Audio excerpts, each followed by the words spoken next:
The auction chamber was silent when the human engineer, Jared Cole, raised his hand for the final bid. The derelict alien workshop floating in the outskirts of the Harkonnen asteroid belt had been abandoned for nearly 50 years, marked as structurally unsafe and biologically contaminated. Nobody wanted it, nobody except Jared. He needed a place far from the inner worlds, far from the noise of people and the relentless grief he carried after losing his crew in the Selveron breach.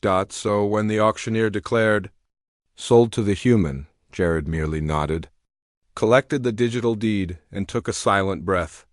A new beginning, or at least a quiet place to decay in peace. The workshop, the structure hung crooked in space, like a cracked mechanical ribcage. Its metal was an alloy humans had never mastered, humming softly with residual power. The original owners, the Drathari, a reclusive reptilian species, had once created masterpieces here. Graviton lances, thermal lattice armor, star-core drones. Their craftsmanship was legendary. Now only dust, fractured consoles. And cold silence remained. Jared docked his shuttle and stepped inside. Helmet lights cutting through the darkness, the air tasted metallic. Walls carried claw-like engraving patterns. Drathari runes indicating pride and ownership. He started cleanup work the next day. He expected old tools, maybe toxic residue, maybe corpses. He did not expect what he actually found. Discovery on the fourth day, while clearing a collapsed bay. His scanner registered a faint biothermal cluster beneath a layer of scorched plating. Jared paused. That shouldn't exist. Not after 50 years? He pried open the plate. Who froze. There, nestled inside a cracked containment cradle, were two large, amber-colored eggs, each as big as his torso, glowing faintly from within like molten glass. Veins of pale gold shimmered under their shells. Dragon. Eggs. Not just any dragons. Drathari royal twinklich, an extremely rare genetic line. A cultural treasure, a living legend, and a biological nightmare if mishandled. For the first time in months, Jared felt his heartbeat spike with something other than grief.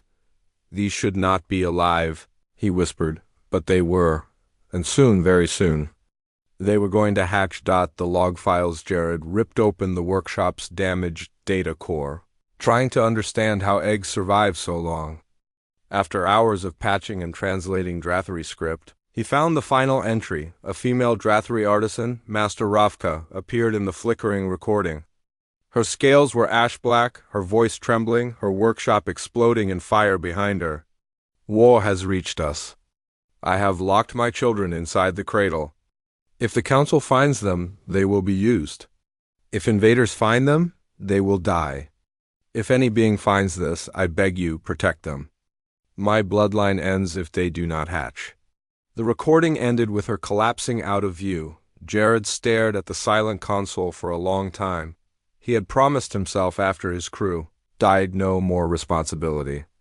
No more lives depending on him, yet here he stood, in the ruins of a dead mother's workshop, with her children's heartbeat echoing inside alien shells. He exhaled. Not again. I'm not ready for this. But the eggs didn't care if he was ready. They needed him. Hatching time over the next 2 days.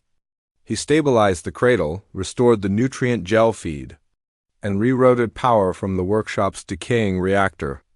The eggs responded immediately, glow intensifying. Internal pulses accelerating. They were waking the night before the hatching. He sat beside them, talking quietly, not because they could understand, but because silence felt heavier. My crew used to joke that humans adopt anything. Strays, aliens, broken tech. Now I guess I'm rescuing dragons. A faint crack echoed. He stood instantly. Both eggs began glowing like miniature stars. Thin cracks spread across the shells, light bursting through. Jared shielded his visor as the workshop filled with warmth. Then the shells shattered. 2 small dragonlings, sleek, silver-scaled, with unfolding feathered wings, fell into the nutrient padding. Chirping softly, their eyes, bright gold, locked onto Jared. The imprinting phase. Jared stepped back. No, no, no. Imprint on your species, not me. Too late, both dragonlings crawled to him. pressing their warm heads against his suit. Tiny claws gripping fabric, the workshop's AI. Flickered online long enough to confirm what he already knew. Imprinting successful. Guardian recognized, human male. Jared dropped to his knees, breath shaking. I'm not supposed to be a father. I couldn't even save my teen. But the dragonlings only chirped. Huddling closer, as if they disagreed, the first challenge on the 7th day. The trouble arrived. A Harkonnen scavenger convoy intercepted Jared's energy signatures and detected the eggs. Twinklich dragons were worth fortunes, politically, militarily. Biologically, the scavenger captain sent an open transmission. Hand them over. Human, and we'll let you live. He stood in the workshop bay, dragons peeking from behind his legs. No, he wasn't a soldier anymore. But he was human, and humans had a reputation across the galaxy. They do not give up those who depend on them. The scavengers breached the hull in minutes. Jared grabbed the plasma cutter, his old engineering tool. Not a weapon, but deadly enough. The fight was brutal. Claustrophobic. He moved like a man with nothing left to lose, blocking corridors, venting sections, short-circuiting bulkheads. Sparks rained overhead. Metal screamed.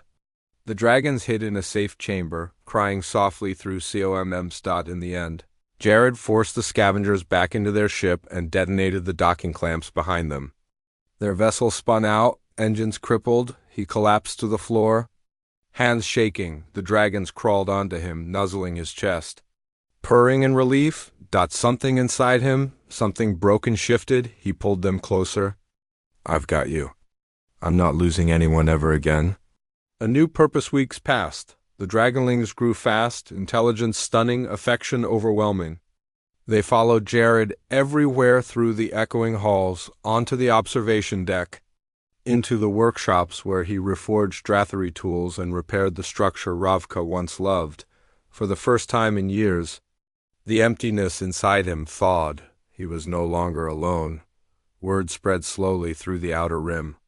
A human engineer was raising the last Twinklich dragons. Delegations came. Some demanded, some begged, some threatened.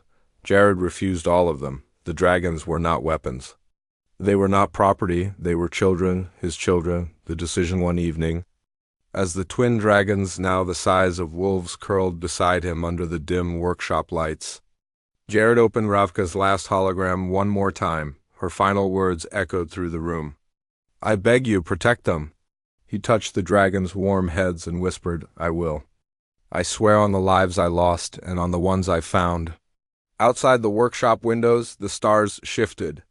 The galaxy moved on, but inside, a new family lived, born from death, saved by accident, bound by choice. And far beyond them, in the hidden corners of Drathery space, a scattered people stirred as rumors reached them. A human had carried their legacy when no one else would, and that, every Drathery elder agreed, was the most human thing imaginable.